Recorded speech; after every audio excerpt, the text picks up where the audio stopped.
Assalamualaikum warahmatullahi wabarakatuh. Perkenalkan, nama saya Siti Nurrohmah Romdania Noviana, kelas K5 21HR Prodi Akuntansi.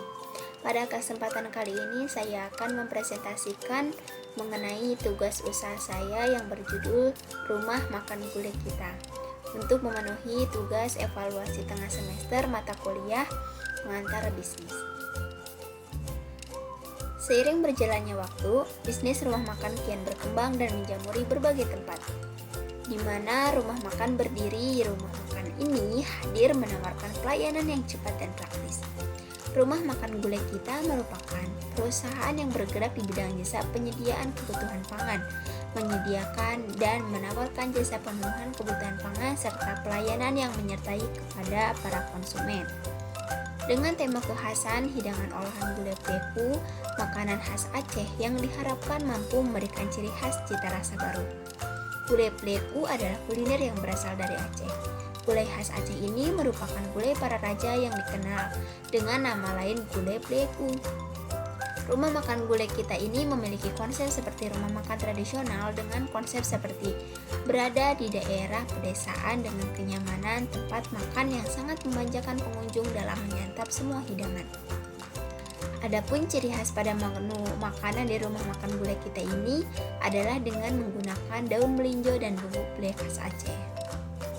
Nah, lalu alasan apa sih saya dapat memilih bisnis tersebut? Nah, mengapa bisnis kuliner menjadi alasan saya ingin berbisnis? Karena saat ini bisnis kuliner menjadi bisnis yang ramai ditekuni masyarakat, bahkan menjadi bisnis primadona bagi calon-calon pengusaha. Kuliner adalah bisnis yang tidak ada matinya. Kenapa? Karena makan adalah kebutuhan pokok manusia. Setidaknya dalam sehari manusia bisa makan sampai 3 kali. Nah, jadi karena itu, makanan bisa menjadi sebuah bisnis yang sangat menjanjikan. Bisnis ini juga akan terus berkembang seiring dengan perkembangan zaman. Bisnis kuliner dianggap menjanjikan cukup banyak keuntungan, apalagi melihat fakta banyak pengusaha bidang kuliner yang sukses. Selain itu, bisnis ini cukup mudah untuk dimulai sehingga banyak masyarakat yang minat untuk menekuni, terutama saya sendiri. Membuka usaha bukan hanya milik investor ataupun kebanyakan orang-orang kaya lainnya. Membuka usaha sendiri adalah tentang kesiapan nyali yang cukup berani untuk menjalani tantangan hidup yang lebih menantang dan siap untuk memaksimalkan potensi diri. Banyak jenis-jenis usaha mikro kecil dan menengah yang tidak memerlukan modal banyak. Terlebih lagi, sudah banyak bantuan ataupun pinjaman modal usaha dari pemerintah maupun bank yang bisa kita pergunakan sesuai dengan kebutuhan modal usaha kita. Nah, jadi tidak ada rasa ragu lagi untuk tekad saya yang berkeinginan membuka usaha atau bisnis kuliner ini. Makanan sehat yang menggunakan rempah-rempah saat ini sudah banyak tersebar di berbagai wilayah. Pada saat ini, semua orang dapat dengan mudah menemukan masakan yang menggunakan rempah-rempah sebagai masakan yang mereka nikmati. Dan sudah banyak makanan yang telah ada dan beberapa telah memiliki merek yang cukup baik di kalangan masyarakat saat ini. Jadi dengan menggunakan rempah-rempah sebagai bahan baku utama membuat masakan dapat dinikmati oleh semua kalangan masyarakat tanpa pandang usia.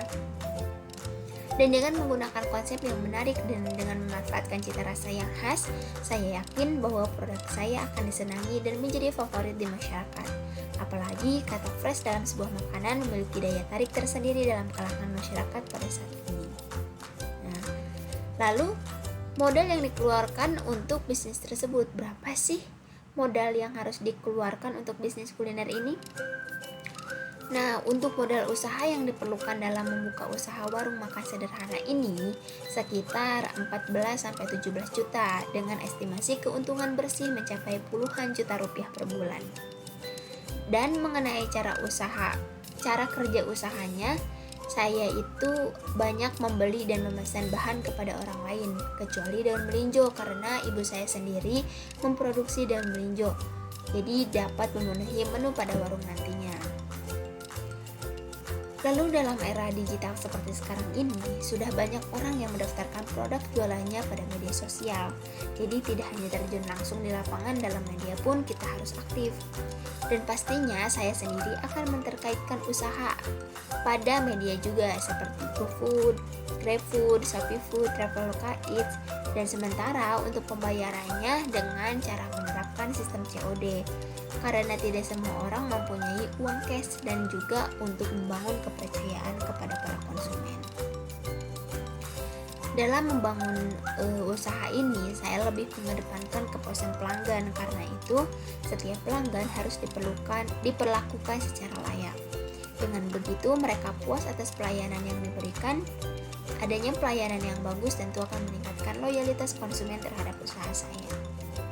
Begitupun sebaliknya, apabila pelayanannya buruk, konsumen pasti akan mencari tempat lain untuk memiliki pelayanan yang baik. Selain itu, saya juga harus tetap memperhatikan kondisi internalnya.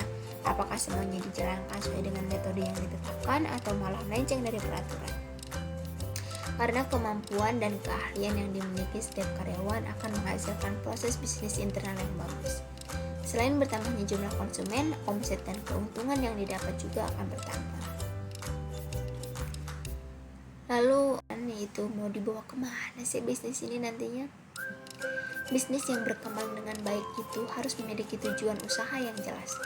Business plan yang saya susun hanya akan menjadi rencana saja jika tidak dapat menentukan tujuan bagi perusahaan. Tujuan bisnis makanan yang jelas dapat mendorong saya untuk berinovasi dan berkembang. Tanpa tujuan yang jelas, saya tidak akan tahu perkembangan serta kapan perusahaan telah mencapai goalsnya. Benar kan? Banyak orang yang merintis bisnis tanpa persiapan yang matang, padahal persiapan dibutuhkan demi kemajuan bisnis jangka panjang. Salah satu persiapan penting yang harus dilakukan adalah membuat perencanaan usaha atau dikenal juga dengan istilah business plan. Perencanaan usaha itu merupakan dokumen yang menggambarkan tujuan berdirinya suatu bisnis dan mekanisme operasionalnya secara keseluruhan. Di dalam dokumen perencanaan usaha harus ada penjelasan rinci tentang strategi pemasaran, kondisi keuangan perusahaan, pendapatan dan pengeluaran bisnis, serta data penting lain yang menunjukkan tujuan bisnis yang harus tercapai. Nah, bagi saya yang ingin memulai suatu bisnis, saya dapat pastikan membuat perencanaan usaha atau business plan secara matang agar bisnis tersebut memiliki tujuan yang jelas, baik itu dalam jangka pendek hingga jangka panjang. Karena adanya perencanaan usaha juga dapat meminimalisir kerugian yang mungkin saja terjadi di tengah jalan. Pasalnya, dokumen penting ini akan membantu saya untuk menentukan langkah-langkah apa lagi sih yang harus ditempuh guna mencapai tujuan yang ada. Nah, setiap langkah atau keputusan yang dibuat itu harus ditempuh dengan kebijakan yang tepat, betul? Nah, jadi kecocokan jenis bisnis yang akan saya geluti tentunya telah dilakukan penilaian dari banyak sudut seperti kondisi modal, keinginan, pengetahuan, lokasi, pengalaman, dukungan, dan mungkin adanya coach.